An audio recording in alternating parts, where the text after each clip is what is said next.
ಎಲ್ಲರಿಗೂ ನಮಸ್ಕಾರ. ನಾನು ನಿಮ್ಮ ಚೆನ್ನ. ಈ ಒಂದು ವಿಡಿಯೋದಲ್ಲಿ ವಿಶ್ವ ಜಲ ದಿನದ ಕನ್ನಡ ಭಾಷಣ ನೋಡ್ತಾ ಇದ್ವಿ. ವಿಶ್ವ ಜಲ ದಿನದ ಕನ್ನಡ ಭಾಷಣ ನೋಡ್ತಾ ಇದ್ವಿ. ಒಂದು ಭಾಷಣ ಅಂತಕ್ಕಂಥದ್ದು ಇಷ್ಟವಾದ್ರೆ ಒಂದು ಲೈಕ್ ಅನೇಕ ವಿಡಿಯೋದಲ್ಲಿ ಪ್ರೋತ್ಸಾಹ ತುಂಬ ಸಿಗುತ್ತೆ. ಇನ್ನೊಬ್ರಿಗೂ ಶೇರ್ ಮಾಡಲು ಸಾಧ್ಯ. ಇಂಥ ಅನೇಕ ವಿಡಿಯೋಗಳ ಚಾನಲ್ ಸಬ್ಸ್ಕ್ರೈಬ್ ಆಗಿ. ಹಾಗೆ ನಿಮಗೆ ಯಾವ ರೀತಿಯ ಭಾಷಣ, ಯಾವ ರೀತಿಯ ಪ್ರಬಂಧ, ಹಾಗೇನೆ ಯಾವೊಂದು ತರಗತಿಯ ಅಧ್ಯಯನ ಬೇಕು ಅಂತೇಳಿ ಕಾಮೆಂಟ್ ಮಾಡಿ. ಆ ವಿಷಯಕ್ಕೆ ತಕ್ಕಂತೆ ನಾವು ವಿಡಿಯೋ ಮಾಡಲು ಪ್ರಯತ್ನ ಮಾಡ್ತೇನೆ ಅಂತ ಹೇಳ್ತಾ ಹರಿ ಒಂದು ಭಾಷಣವನ್ನು ಯಾವ ರೀತಿ ಮಾಡೋಕೆ ನಾನು ತಿಳಿಸ್ತಾ ಹೋಗ್ತೇನೆ. ಬನ್ನಿ, ಕರಿತಾ ಹೋಗೋಣ ಬನ್ನಿ. ಈ ಒಂದು ಭಾಷಣ ಮಾಡೋದು ಸೂಚನೆ ಏನಂತೀರಾ, ಇಲ್ಲಿ 1ರಿಂದ 10 ಪಾಯಿಂಟ್ ನಾವು ಕಂಡು ಬರ್ತೇವೆ. ನಿಮ್ಮ ಭಾಷಣದಲ್ಲಿ 1ನೇ ಪಾಯಿಂಟ್, 2ನೇ ಪಾಯಿಂಟ್, 3ನೇ ಪಾಯಿಂಟ್ ಅಂತ ಹೇಳ್ತಾ ಬಿಡಿ. 1ರಿಂದ 10 ಪಾಯಿಂಟ್ಗಳನ್ನ ಚೆನ್ನಾಗಿ ಕಲ್ತ್ಕೊಂಡು ಪರ್ಫೆಕ್ಟ್ ಆಗ್ರಿ. ಪರ್ಫೆಕ್ಟ್ ಆದ ನಂತರ ಏನ್ ಮಾಡ್ತೀರಾ ಅಂತ ಪಾಯಿಂಟ್ ಹೇಳೋದು ಬಿಟ್ಬಿಡಿ, ವಿಷಯವನ್ನೇ ಸ್ಟೆಪ್ ವೈಸ್ ಹೇಳ್ತಾ ಬನ್ನಿ. ಹೇಳುವಾಗ ಹಾವಭಾವದ ಮೂಲಕ ಎಕ್ಸ್ಪ್ರೆಷನ್ ಕೊಡ್ತಾ ಹೇಳ್ತಾ ಹೋಗಿ, ಆಗ ಕೇಳೋರಿಗೆ ಅದ್ಭುತವಾಗಿರುತ್ತೆ ನಿಮ್ಮ ಭಾಷಣ. ರೈಟ್, ನಾನು ನಿಮಗೆ ಇಲ್ಲಿ ಪಾಯಿಂಟ್ ವೈಸ್ ನಾನು ತಿಳಿಸ್ತಾ ಹೋಗ್ತೇನೆ. ಓಕೆನಾ? ಓಕೆ, ಮೊದಲನೇ ಪಾಯಿಂಟ್ ನೋಡಿ, ಎಲ್ಲರಿಗೂ ಶುಭೋದಯ. ಎಲ್ಲರಿಗೂ ಶುಭೋದಯ. 2ನೇ ಪಾಯಿಂಟ್, ಇಂದು ಮಾರ್ಚ್ 22. ಇಂದು ಮಾರ್ಚ್ 22. 3ನೇ ಪಾಯಿಂಟ್, ವಿಶ್ವ ಜಲ ದಿನವನ್ನು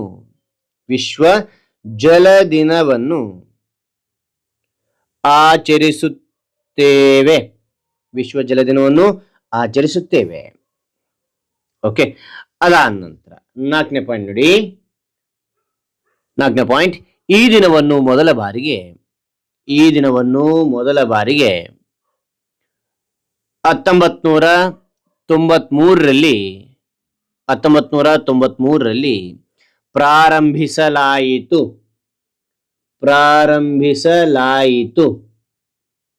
ಓಕೆನಾ? ಪ್ರಾರಂಭಿಸಲಾಯಿತು. ಅದಾದ ನಂತರ 5ನೇ ಪಾಯಿಂಟ್ ನೋಡಿ, ನೀರು ನಮ್ಮ ಜೀವನಕ್ಕೆ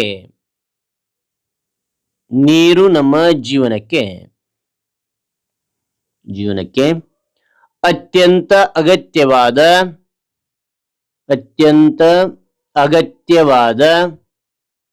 ಸಂಪನ್ಮೂಲವಾಗಿದೆ.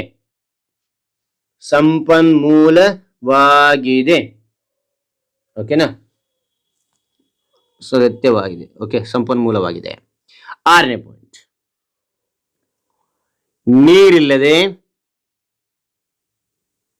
ನೀರಿಲ್ಲದೆ ಯಾವುದೇ ಜೀವಿಯು ಬದುಕಲು ಸಾಧ್ಯವಿಲ್ಲ. ಮತ್ತೊಮ್ಮೆ ನೋಡಿ, ಮೊದಲನೇ ಪಾಯಿಂಟ್ ಇಂದ ಪಾಯಿಂಟ್ ಬಿಟ್ಟು ವಿಷಯ ಮಾತ್ರ ಹೇಳ್ತಾ ಹೋಗಿ. ಎಲ್ಲರಿಗೂ ಶುಭೋದಯ. ಇಂದು ಮಾರ್ಚ್ 22 ವಿಶ್ವ ಜಲ ದಿನವನ್ನು ಆಚರಿಸುತ್ತೇವೆ. ಈ ದಿನವನ್ನು ಮೊದಲ ಬಾರಿಗೆ 1993ರಲ್ಲಿ ಪ್ರಾರಂಭಿಸಲಾಯಿತು. ನೀರು ನಮ್ಮ ಜೀವನಕ್ಕೆ ಅತ್ಯಂತ ಅಗತ್ಯವಾದ ಸಂಪನ್ಮೂಲವಾಗಿದೆ. ನೀರಿಲ್ಲದೆ ಯಾವುದೇ ಜೀವಿಯು ಬದುಕಲು ಸಾಧ್ಯವಿಲ್ಲ. 7ನೇ ಪಾಯಿಂಟ್ ನೋಡಿ, ನಾವು ಪ್ರತಿದಿನ ಹಲವು ಕೆಲಸಗಳಿಗೆ ನೀರನ್ನು ಬಳಸುತ್ತೇವೆ. 8ನೇ ಪಾಯಿಂಟ್, ಆದ್ದರಿಂದ ನೀರನ್ನು ವ್ಯರ್ಥ ಮಾಡಬಾರದು.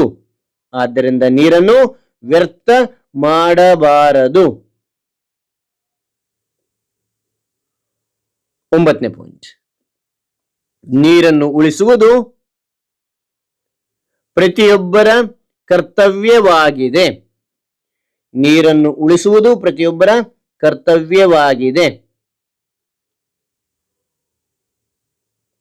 ಓಕೆ, ಕರ್ತವ್ಯವಾಗಿದೆ. ಅದಾದ ನಂತರ 10ನೇ ಪಾಯಿಂಟ್, ನೀರಿನ ಸಂರಕ್ಷಣೆ ಮೂಲಕ ನಮ್ಮ ಪರಿಸರವನ್ನು ರಕ್ಷಿಸಬಹುದು. ನೀರಿನ ಸಂರಕ್ಷಣೆ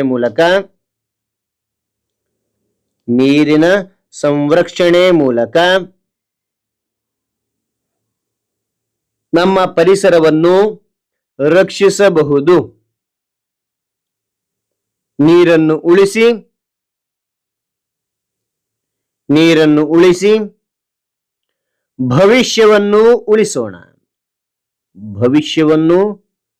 ಉಳಿಸೋಣ ಎಂದು ತಿಳಿಸಿ